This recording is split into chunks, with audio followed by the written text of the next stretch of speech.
Today, we're gonna break down some simple and practical tips that will help to get you started on your freestyle journey. Now, these tips are more geared to help provide direction for those of us at the start of our journey into freestyle. However, the ideas that we're gonna be breaking down today will prove to be useful for dancers at any stage in their training. So be sure to stick around to the end, whether you're a beginner or an advanced dancer. With that being said, let's just hop into these ideas.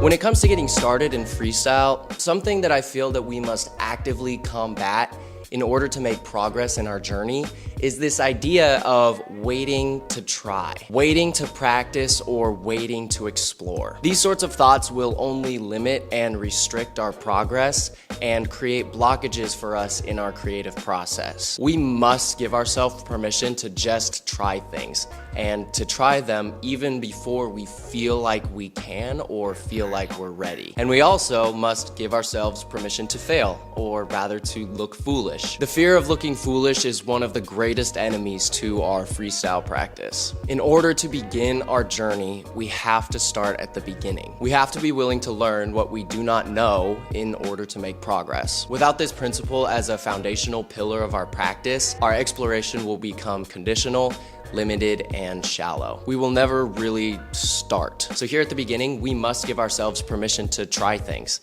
and to try them fully, even if we feel or look foolish while we do.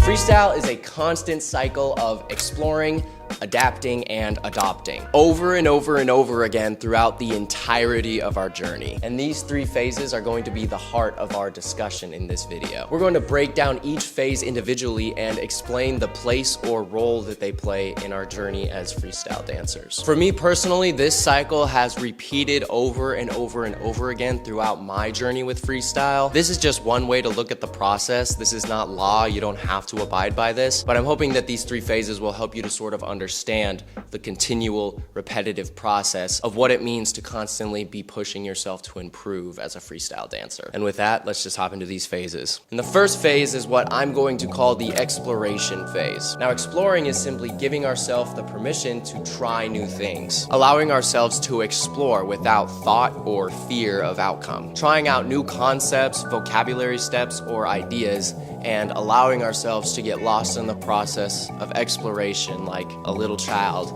creating an imaginary world. Now, this phase is vital because it acts as an inductor of new forms of information or material that we can utilize within our freestyle practice. In this phase, prioritize diving deep into the styles, vocabulary, or concepts that inspire you most as a dancer. Seek out both things that come naturally to you and things that challenge you. Both provide valuable insight into your current level as a dancer, giving you direction both on where you are now and where you need to go. The key to this phase is to allot yourself the freedom to explore like a little child. The journey into freestyle begins as a journey into faith, which over time becomes understanding. Understanding of your movement and also understanding of yourself. This cycle repeats over and over and over again as we continue to cultivate more facility over our bodies and our movement.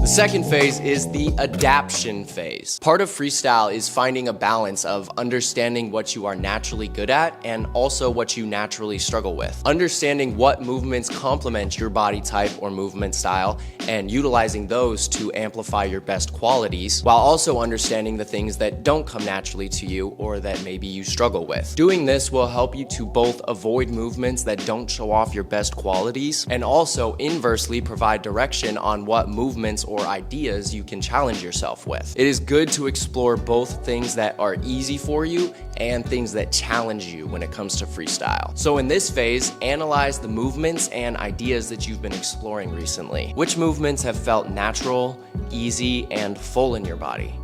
Which movements have felt difficult, foreign, and shallow? Give thought to why one move might have felt better than another. Thinking critically about these things and really trying to understand the relationship between your body and the movements or concepts that you're playing around with is key to growing in maturity as a dancer, especially when it comes to freestyle. In this phase, take the various concepts, ideas, and vocabulary steps that you've been exploring and seek to adapt them to your own individual movement style. Focus on forming a better understanding of the movements and also your body's relationship to those movements.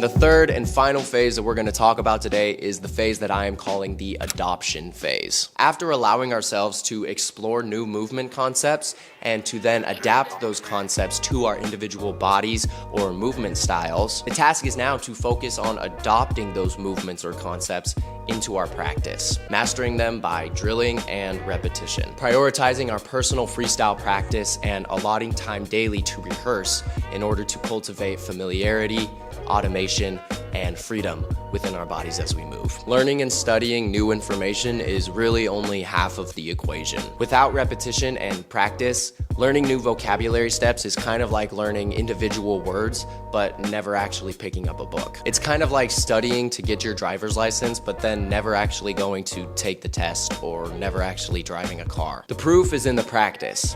It's not just what you practice, but how you practice it. How you show up to every session or freestyle round and your intentionality behind it. Actively analyzing yourself and remaining honest about who you are, where you are, and where you want to go. Gathering new information and material without implementation, execution, and commitment is ultimately useless. If we don't actually adopt the ideas that we explore, they will not be able to serve us. They may remain in our mind, but they will not take root. Part of adoption is the fostering and the care for the idea or thing that you have adopted. So adopt your ideas, fully embrace them, and let them guide you in your journey of freestyle. Allow yourself to operate at your highest level rather than diminishing or undermining the work that you're doing. Embody and adopt what you've been given by practicing and implementing the concepts and ideas that you have discovered. And if you do that and you do it continuously,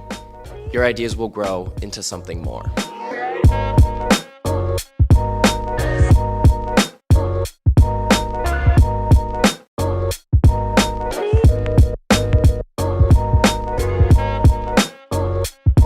And that is pretty much gonna do it for our video today. I hope that you guys enjoyed this video and that it will be helpful for you as you begin or continue your journey of freestyle. As I was writing this video, I realized that there is so much more that we can talk about or cover on this topic. And so we're gonna have some more videos coming out specifically on how to get started in freestyle and just the journey that we take as we seek to progress and to improve in our freestyle. So be on the lookout for more videos like this. Comment down below if there's anything in this video that you would like me to break down further, or if you would like more videos specifically on this topic.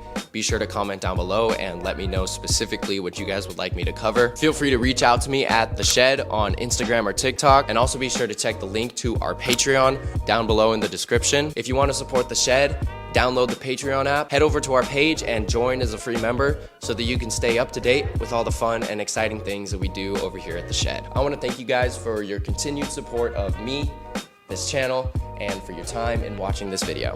I'm gonna see y'all in the next one. Peace out.